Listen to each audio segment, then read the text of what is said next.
गर्मी में एक कमरे का ससुराल बना होटल।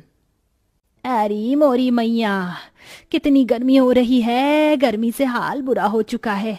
बहू जल्दी आ जा, मैं तो शादी की तैयारी से ही थक चुकी हूँ।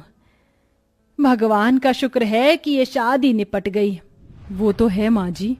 ये कहकर रचना कलश के चावल गिराकर घर के अंदर आती है। अरे अंतरा, अब तो तेरी बहू आ गई है। अब तो तेरी बहू के हाथ से खाना खा पी कर जाएंगे। अरे जरा हम भी तो देखे बहू कितना अच्छा खाना बनाती है। क्यों कश्मीरा? अरे हाँ हाँ बहू, मुझे बहुत गर्मी लग रही है। मुझे क्या, सबको ही लग रही होगी। गर्मी जो इतनी पड़ रही है तो जा सबके लिए ठंडा ठंडा शरबत बना कर लिया। जी बुआ जी। और सुनो, तुम शहर में नहीं गांव में हो तो यहाँ पर तुम्हें घूंघट में रहना पड़ेगा। जी बुआ जी। अरे पर बहू देखेगी कैसे? उसने इतना मोटा और भारी लहंगा पहन रखा है, कपड़े तो बदलने देते। ओहो, जब तक बहू कपड़े बदल कर आएगी हम तो पसीने में तर हो जाएंगे। इससे पहले बहू तू कुछ शरबत लिया। जी लाई। अरे बहू, थोड़ा घूंघट और करो, हम तुम्हारे ससुर समान हैं, तुम्हारे ससुर के बड़े भाई। और हाँ, शरबत सत्तू या बर्फ डालकर लाना। जी ताऊ जी। माँ जी, रसोई कहाँ है? अरे बहू, तुझे रसोई ढूंढने में कोई परेशानी कैसे हो सकती है? वो देख, तेरा ससुराल एक कमरे का है, इस एक कमरे के कोने में हमारी रसोई। वो देख, जा जाकर शरबत बना दे, सभी मेहमान इंतजार कर रहे हैं। इसका मतलब हमारे सारे रिश्तेदार यहीं रहेंगे, इस एक कमरे के ससुराल में? और कहाँ जाएंगे बहू? यहाँ पूरे में बिस्तर बिछा देंगे, सब यहीं लेट जाएंगे। हे भगवान, इतनी गर्मी में सारे लोग एक ही कमरे में कैसे रहेंगे? ऊपर से रसोई भी यहीं है, सारी गर्मी इधर ही आ जाएगी। ऊपर से मुझे ना कपड़े चेंज करने दे रहे, ना घूंघट हटाने दे रहे। मैं तो ऐसी गर्मी में पागल हो जाऊंगी। ये कैसी जगह शादी हो गई है मेरी। इतना कहकर दिल पर पत्थर रखकर उस एक कोने की रसोई में रचना बड़ी मुश्किल से घूंघट में शरबत बनाती है और एक एक करके सभी मेहमानों को शरबत देती है। अरे बहू, इतना सा ही शरबत बनाया था क्या? अरे जरा अपने घर के लोगों को तो देखो, सारे मेहमान हैं। जाओ और शरबत बनाकर लेकर आओ। जी अभी लाई। अरे अंतरा मामी, भूख भी लग रही है, अपनी बहू से कह दो कि थोड़ा कुछ खाने पीने को भी ले आए, सारे मेहमान भूखे बैठे हैं। हाँ विनोद बेटा, मैं अभी खाना बनवा देती हूँ, या बहू खाना भी बना ले। मुझे इतनी गर्मी लग रही है, ऐसा लहंगा पहनकर मैं खाना कैसे बना पाऊंगी? और यहाँ तो कोई कमरा भी नहीं है जहाँ मैं चेंज कर पाऊं। इसीलिए तुझे मना कर रही हूँ, अभी सबको खाना दे दे, शांत होकर बैठ जाएंगे तो तू अपने बाकी के काम निपटा लेना। जी माँ जी। बड़ी मुश्किल से रचना खाना बनाने के लिए लहंगे में बैठ पाती है। पूरी सब्जी बनाते बनाते उसे पसीने आने लगते हैं। हे भगवान, मैं तो थक गई। पता नहीं कैसे लोग हैं जो इस एक कमरे के ससुराल को समझ रखा है। और नहीं, बहू इन्हें नौकरानी लग रही है। आते ही नई बहू से कोई काम करवाता है क्या? अरे बहू, मेरे भतीजे का भूख से हाल बेहाल हो रहा है, जरा जल्दी खाना बना। बस माँ जी, पूरी प्लेट में लगा रही हूँ। मुझे क्या रोबोट समझ रखा है? एक तो इतनी गर्मी लग रही है, पंखे की भी हवा नहीं आ रही इस कोने में। रचना प्लेट लगाकर सबको खाना देती है। खत्म हो जाने पर बैठने आती है कि लहंगे की वजह से उसका पैर फिसल जाता है और माधव उसे संभाल लेता है। रचना, तुम ठीक तो हो ना? आप तो रहने दीजिए, आपको मेरी कोई फिक्र नहीं है। अगर फिक्र होती तो पूछते कि इतने लंबे से घूंघट में, भारी से लहंगे में मैं कैसे बार बार सबको खाना परोस रही हूँ। ये मैं ही जानती हूँ। आपको क्या है, अपना सहरा शेरवानी उतार कर बैठ गए हैं 4 जनों में की करने। अरे रचना, ऐसी कोई बात नहीं है, मैं माँ से बात करता हूँ। अरे बेटा, यहाँ बहू के साथ क्या कर रहा है? हमारे साथ भी आ जा, बैठ जा। और बहू, राजन विनोद की प्लेट खाली है, जा उन्हें सब्जी पूरी दे दे। जी जी अभी। और तुम तो छोड़ो मेरा हाथ। वो से में रचना अपने पति के पेट में एक कोहनी मारकर चली जाती है। आउच! क्या हुआ बेटा? कुछ नहीं ताऊ जी। फिर सबको खाना देने के बाद रचना थक जाती है और बैठे बैठे सो जाती है। उसे देख कश्मीरा जगाने जाती है तो माधव मना कर देता है। बुआ जी, उसे उठाइएगा मत, बेचारी गृह प्रवेश के बाद से ही सबको खाना दे रही है, एक पल के लिए भी बैठी नहीं है। और देखिए कितना पसीना आ रहा है, उसे लहंगा भी नहीं उतारने दिया आप सबने, थोड़ा तो रहम कीजिए। ओहो, देख रही है, तेरा बेटा अभी से ही बहू के पक्ष में हो गया। चलो अच्छी बात है, हम कौन से तुम्हारी पत्नी को परेशान कर रहे हैं, सोने दो। माधव पास के बिस्तर पर उसे सुला देता है और एक पर्दा डाल देता है, जिससे सारे बड़े बुजुर्ग रिश्तेदार उसे ना देखें। ऐसे ही शाम हो जाती है।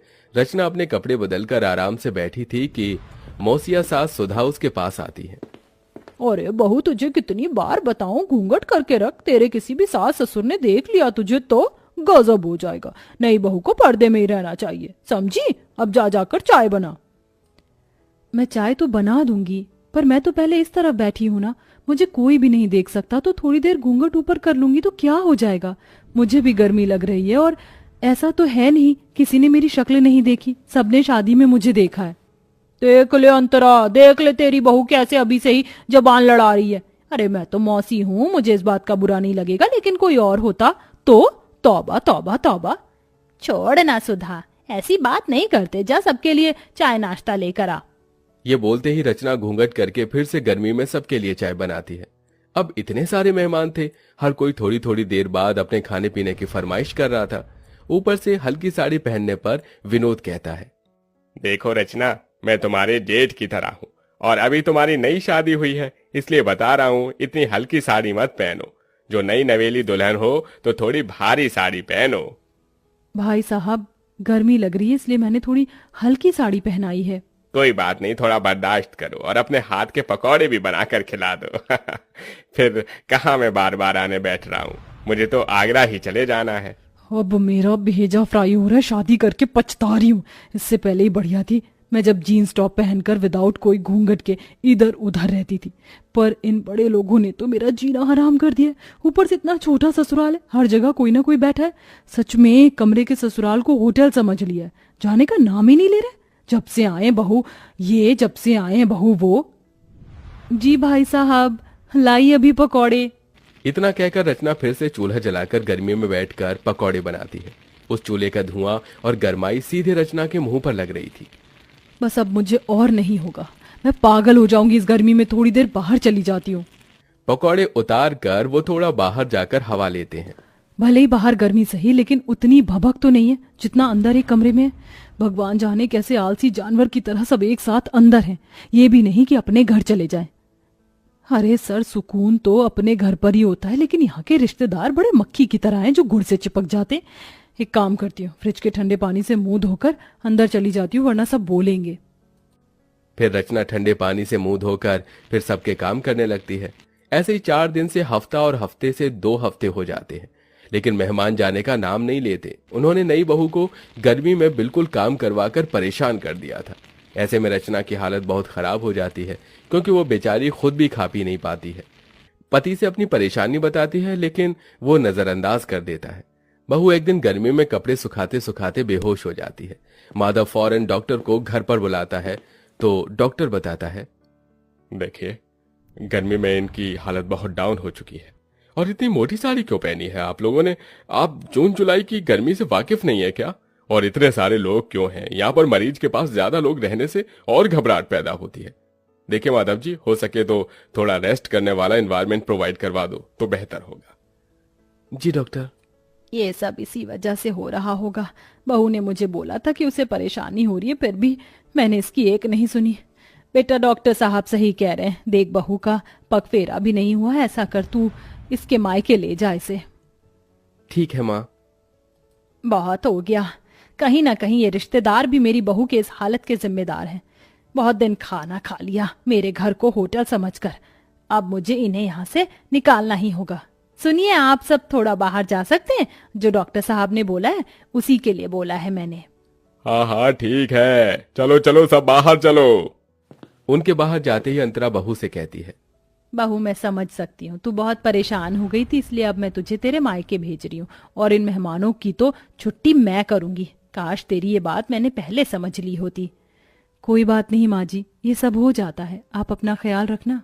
हाँ हाँ। कुछ देर बाद माधव रचना को लेकर उसके मायके चला जाता है और फिर अंतरा शाम से लेकर अगले 4 दिन तक रोज फीका खाना बनाती है और बहाने लगाती है। तभी सुधा, कश्मीरा, मुकेश खाने को मना कर देते हैं। अरे नहीं नहीं, बस जिज्जी, अब और नहीं चाहिए। अरे खा लो पेट भरकर, बहू के हाथ से भी तो कहते थे बार बार। पर तुम्हारे हाथ से नहीं खा सकते ना अंतरा। रचना बहुत ज्यादा अच्छा खाना बनाती थी, इसलिए खाते थे। और वैसे भी अब हम सबको बहुत दिन हो गए हैं, अब हमें अपने घर को निकलना चाहिए। हाँ हाँ, अब हम सबको अपने घर जाना चाहिए, हम चलते हैं। इस तरह सारे मेहमान मजबूरन खुद ही अंतरा का बेकार खाना खाकर वहां से भाग जाते हैं और कुछ दिनों बाद ही नई बहू घर वापस आकर एसी में सास के साथ खुशी खुशी रहने लगती है।